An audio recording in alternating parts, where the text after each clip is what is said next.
Hello everyone, I'm Romuald Bronchart, and today I'm taking you deep into the heart of Beijing, the Baitasi Hutong. Here, history whispers from every brick and stone.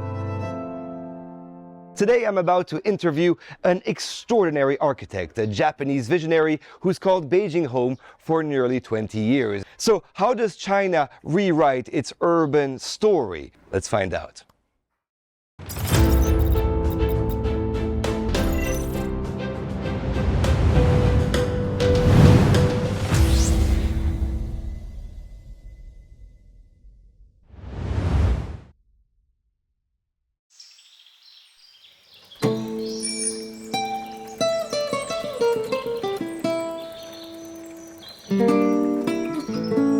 Mr. Aoyama, Yes. Pleasure to finally meet you. Yeah, it's a pleasure for me too. What got you interested in renovating hutongs?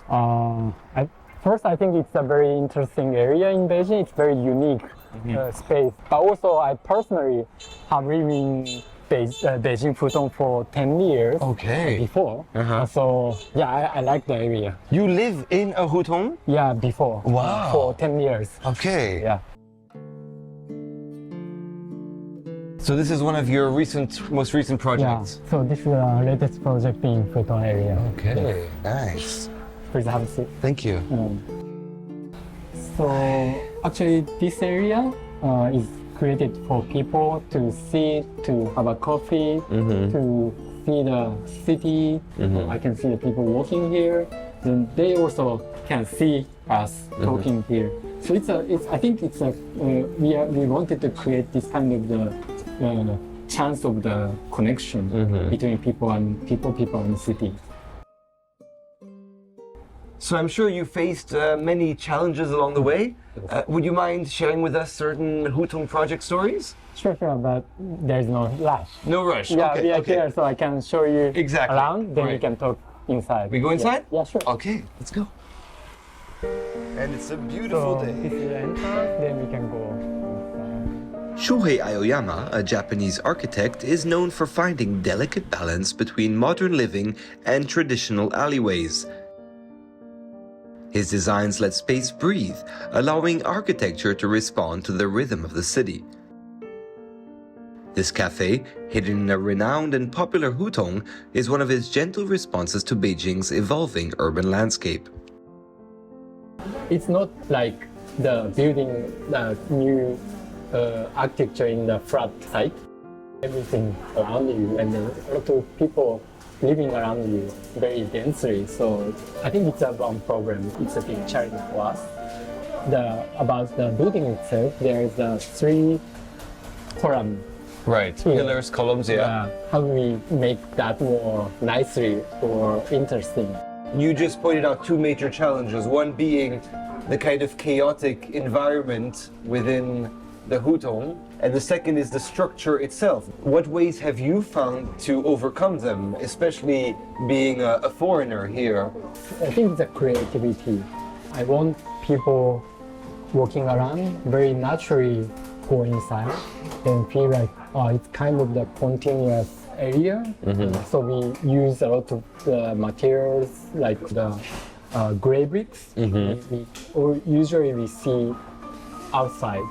We use these materials inside. We need to have the kind of balance between the contemporary design and traditional feeling. This kind of the atmosphere, tradition, culture gives me a lot of inspiration for the design. Through this project, if we can bring more young people in Beijing, young people from other cities, foreigners like you, visit this area to know the Beijing in different way. So for me, it's very important. So was it the city of Beijing that kind of influenced your decision on opening a studio here? When I graduated from the graduate school in Tokyo, I had the opportunity to do the internship here. I was 25 years old, but I can participate in very interesting project. Before, I never think about working in China, but that time I think, it's probably a nice place to work as an architect. I felt that I can do a lot of things here. So that's why I decided to stay. Then, yeah, now 20 years, it's very quick. So your designs often harmonize architecture, nature, and people. How do you bring this concept to life in a city like Beijing? For me, designing architecture or designing building, it's not like designing the shape. It's more like designing the relationship between people and people, people and nature, and people and the city. It's a mirror. Then other people take a photo. So it's an interaction between people and the building. We can see the blue sky. We can see the white pagoda. Realize, oh, I'm in Beijing. So I'm sure a lot of the people watching us have heard that it's kind of noisy around here. Yeah. Beijing is constantly transforming itself. And talking about transformation, what other kind of urban transformations are seen as pretty positive on your side? This is the most vibrant area recently in Beijing. There are so many innovation projects happening along these two Hutong. Government in charge of this area. So they invited these owners, designers, renovating this area. Through our creativity, make it into very fresh, beautiful, interesting space. Then make more people come here.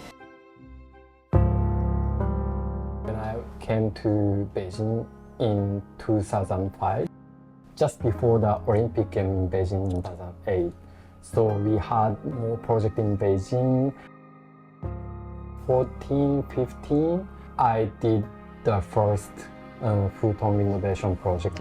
Then now 2025, now we have more projects in second tier city, third tier city. We could say that the work you're doing and the architecture in general is maybe reflective of societal changes. What kind of opportunities has China brought to your professional career? This is a place very open for the new idea. I'm from Japan. Japan is sometimes very traditional way of thinking. Then I think here a lot of people want new thing. Very open for new fresh idea. I'm curious to know how the Chinese traditional culture influences your work and your architectural vision. If we go to the Hutong area, we can see a lot of trees. But these trees are not for the beauty of the city. It's actually very connected with the lifestyle inside the Hutong. It block the strong sunlight during the summer. So you have the very comfortable courtyard lifestyle inside. But when it becomes the winter, all the leaves left, then the sunlight directly comes into your house. So the architecture and nature collaborating together, creating the very comfortable living space. This is the thing I learned from, for example, my life in Hutong. So I just asked Mr. Aoyama which project he was the most proud of, and he brought this on the table, put this on the table. This is a project we finished last year in Jiaxing Community Center. We have the theater museum here, then tea house, some cafe, restaurant, then some local governmental service around here. So a lot of different function inside. How do you feel when you go to this place and see this building? What do you feel inside of you? When I first go to the site, I usually close my eyes. Imagine what kind of feeling or what kind of activity should be happening here in the future. Okay. We first design the activity or The needs. experience. Yeah. I think as an architect, it's always very exciting to see people using the place I designed. So it's been 20 years here in Beijing. That's a long time. I'm really comfortable living in Beijing. but at the same time, I want to keep my perspective as a foreigner.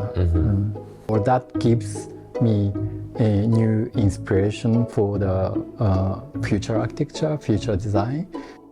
You still have a long, many years of architecture career in front of you. I hope so. What kind of projects are you looking forward to? I believe the architecture design can change the city. Or, for example, we just finished the renovation project in Yangzhou. Yangzhou is a very historical city. We renovated these old buildings into the hotel. It will become the tourist area. People who never been there can experience the local culture. So I want to do that kind of project which have impact on the society, impact on the city, or impact on the lifestyle. One thing is certain, Chinese cities are far from static. They are constantly evolving, transforming, and growing. And I believe that architecture is both a response to these shifts as well as a catalyst for new ways of living. Mr. Aoyama's unique perspective as a foreign architect in Beijing has created a rare dialogue, a conversation between tradition and innovation, and a conversation between human beings and a city's soul. This in turn has created infinite inspirations for the future renovations and constructions of China's urban landscape.